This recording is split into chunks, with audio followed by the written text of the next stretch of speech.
മാന്നീർത്തോടിനായി ദാഹിക്കുന്ന പോലൻ ആത്മാവ് വാഞ്ചിക്കുന്നേ.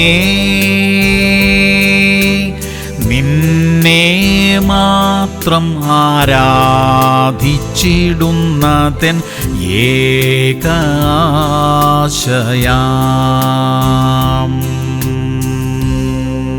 മർക്കോസ് 10:45. മനുഷ്യപുത്രൻ ശുശ്രൂഷ ചെയ്യിപ്പാനല്ല, ശുശ്രൂഷിപ്പാനും അനേകർക്കു വേണ്ടി തന്റെ ജീവനെ മറുവിലയായി കൊടുപ്പാനും അത്രേ വന്നത്. പ്രിയമുള്ളവരെ, യേശു കർത്താവ് ദൈവമായിരുന്നിട്ടും തന്റെ ശിഷ്യന്മാരുടെ കാലുകൾ കഴുകി. വിനയം എന്തെന്ന് കർത്താവ് നമുക്ക് കാണിച്ചു തന്നിരിക്കുന്നു. ഒരു വാക്കിന് താഴ്ന്നു കൊടുത്ത് ഒരു പ്രശ്നം പരിഹരിക്കാൻ നമുക്ക് കഴിഞ്ഞാൽ നാം ആണ് വിജയിച്ചത്. നമ്മുടെ അഭിപ്രായം പോലെ കാര്യങ്ങൾ നടന്നില്ലെന്ന് വച്ച് പിണങ്ങരുത്. അവിടെ വിനയപ്പെടാനുള്ള കൃപ ദൈവം നമുക്ക് തരട്ടെ. പ്രാർത്ഥിക്കാം. സ്വർഗീയ പിതാവേ, വിനയത്തോടെ കാര്യങ്ങളെ കൈകാര്യം ചെയ്യുവാൻ കൃപ തരണമേ. വാക്കിലും പ്രവൃത്തിയിലും ആ താഴ്മ വെളിപ്പെടുത്തുവാൻ കർത്താവേ ഞങ്ങളെ സഹായിക്കണമേ. യേശു ക്രിസ്തുവിന്റെ നാമത്തിൽ തന്നെ. ആമേൻ, ആമേൻ, ആമേൻ.